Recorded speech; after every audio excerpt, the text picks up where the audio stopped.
Bulletin की शुरुआत करेंगे इस वक्त की बड़ी खबर के साथ। जयपुर से बड़ी जानकारी आपको दे दे। एसएमएस में मरीज को गलत खून चढ़ाने का मामला सामने आया है। आईसीयू में भर्ती मरीज सचिन की मौत हो गई है। आपको बता दें कि मरीज को गलत खून चढ़ाया था और मरीज के इलाज के लिए बोर्ड भी गठित कर दिया गया है, लेकिन सचिन की स्थिति लगातार क्रिटिकल बनी हुई थी। मामले में कॉलेज प्रशासन ने जांच कमेटी भी बनाई और ब्लड ग्रुप O+ था और आपको बता दें कि AB+ चढ़ा दिया गया। तो ये बड़ी जानकारी आपको दे रहे हैं जयपुर से, जहां पर आईसीयू में भर्ती मरीज सचिन की मौत हो गई है। एसएमएस में मरीज को गलत खून चढ़ाने का ये मामला सामने आया है और ये बड़ी लापरवाही देखिए मानी जा रही है, क्योंकि मरीज के इलाज के लिए अब इस वजह से बोर्ड भी गठित कर दिया गया है।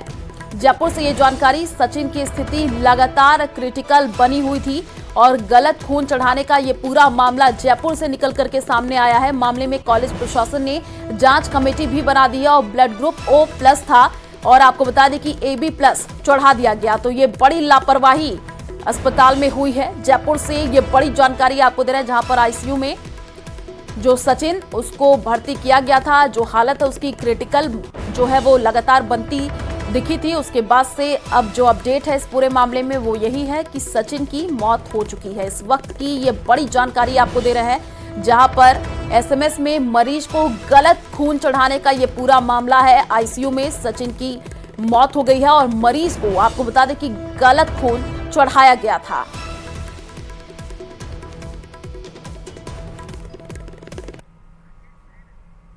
और इसी खबर पर ज्यादा जानकारी के लिए संवाददाता राकेश हमारे साथ लाइव जुड़ चुके हैं, उन्हीं का रुख कर लेते हैं। राकेश, ये बड़ी लापरवाही हुई है क्योंकि जो गलत खून है वो चढ़ाने का ये पूरा मामला है। अब टीम भी गठित कर दी गई है इस पूरे मामले की जांच पड़ताल के लिए। फिलहाल क्या अपडेट है इस पूरे मामले में? बिल्कुल, देखिए आयुषी, इस वक्त जब इसमें जांच चल रही है तो जांच में और भी कई चौंकाने वाले खुलासे सामने आ रहे हैं। सबसे बड़ी बात यह है कि इसमें जिस तरीके से एसएमएस अस्पताल प्रशासन की लापरवाही सामने आई है कि जब किसी पेशेंट को ब्लड चढ़ाया जाता है तो उसकी 3 से 4 जगह मॉनिटरिंग की जाती है। चूंकि एसएमएस अस्पताल में ये सख्त रोक लगा रखी है कि बाहर की किसी लैब का ब्लड नहीं लाया जाएगा और वहीं से ब्लड लिया जाएगा। तो इस मामले में अभी तक की जो प्रारंभिक जांच हुई इसमें ये तथ्य सामने आए हैं कि जो मरीज के परिजन थे उनको जो स्लिप दी गई थी वो जो चिकित्सकों के द्वारा नहीं दे करके वार्ड बॉय और इस तरह के जो कर्मचारी हैं जो कि उनको जारी करने के लिए अधिकृत ही नहीं है, और वही जो स्लिप लेकर के जब कर्मचारी ब्लड बैंक पर गया तो उसको वहां ब्लड बैंक पर वो खून दिया गया, लेकिन जो ब्लड वहां से लिया गया और चिकित्सकों द्वारा चढ़ाया गया उसकी एंट्री नहीं की गई है। यानी इस पर लापरवाही दर लापरवाही उजागर होती जा रही है और बहुत बड़ा जो खामियाजा कहीं ना कहीं जो मरीज है, परिजन है, उसको उनके परिजनों को भुगतना पड़ा है, क्योंकि मरीज की मौत हो चुकी है। और इस मामले में अब चूंकि अस्पताल प्रशासन कहीं ना कहीं लीपापोती के प्रयास में जुटा हुआ है और लगातार जो मामले में जैसे जैसे जांच आगे बढ़ रही है वैसे वैसे अस्पताल प्रशासन की लापरवाही उजागर होती जा रही है। अब किस तरीके से अस्पताल प्रशासन इस पूरे मामले की जांच करेगा, क्योंकि दोषी भी अस्पताल के ही अधिकारी हैं, चिकित्सा अधिकारी हैं, और जांच भी अस्पताल का प्रशासन ही कर रहा है। ऐसे में क्या जो प्रशासन है वो अपने अधिकारियों के खिलाफ कार्रवाई कर पाएगा?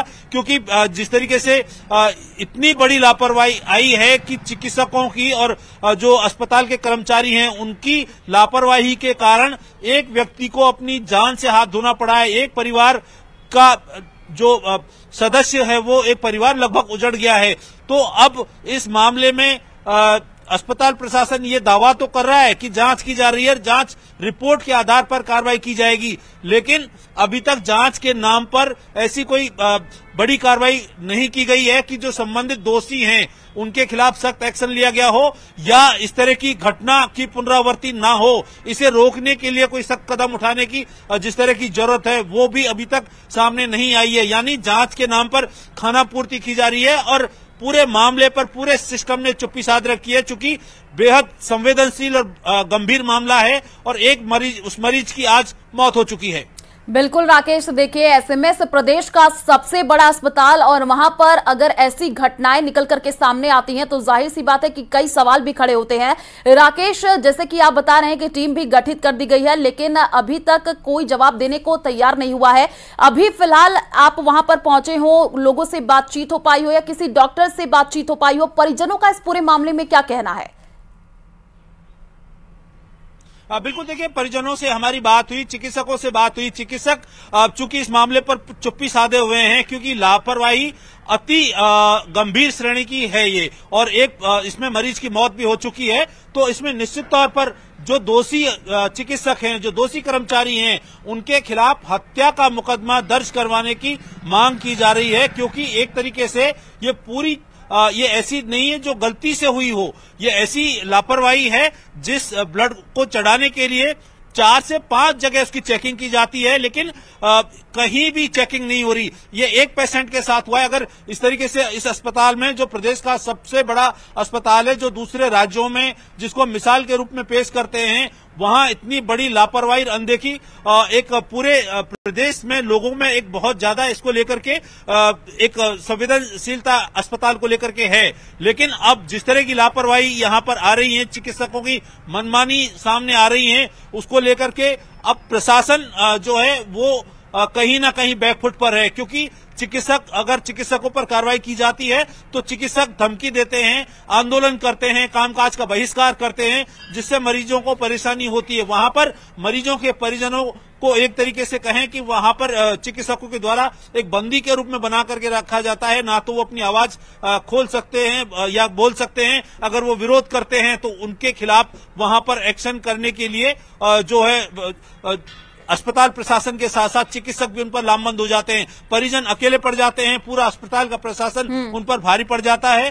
तो अब जिस तरह की ये लापरवाही सामने आई है और ये एक मरीज की मौत हुई है, इस मामले में अब जो है मरीज के परिजन हैं वो हत्या के प्रयास का मामला भी इसमें दर्ज करवा सकते हैं। और जो दूसरे संस्थान हैं, चूंकि ये एक गंभीर श्रेणी की लापरवाही है और उसमें साफ तौर पर पता चला है कि कहीं ना कहीं जो चिकित्सक हैं, जो स्टाफ कर्मी अस्पताल के, उन्होंने इस मामले में बेहद गंभीर लापरवाही बरती है। बिल्कुल राकेश, देखिए जब ऐसे बड़े अस्पताल में ऐसी लापरवाही निकल करके सामने आती है तो जाहिर सी बात है जो आम जनता डॉक्टर को भगवान मानती है, उनका भी भरोसा धीरे धीरे डॉक्टरों से उठता हुआ नजर आता है। ठीक है, आप इस पूरे खबर पर नजर बना करके रखिए, आगे आपसे अपडेट लेंगे। फिलहाल शुक्रिया तमाम जानकारी साझा करने के लिए।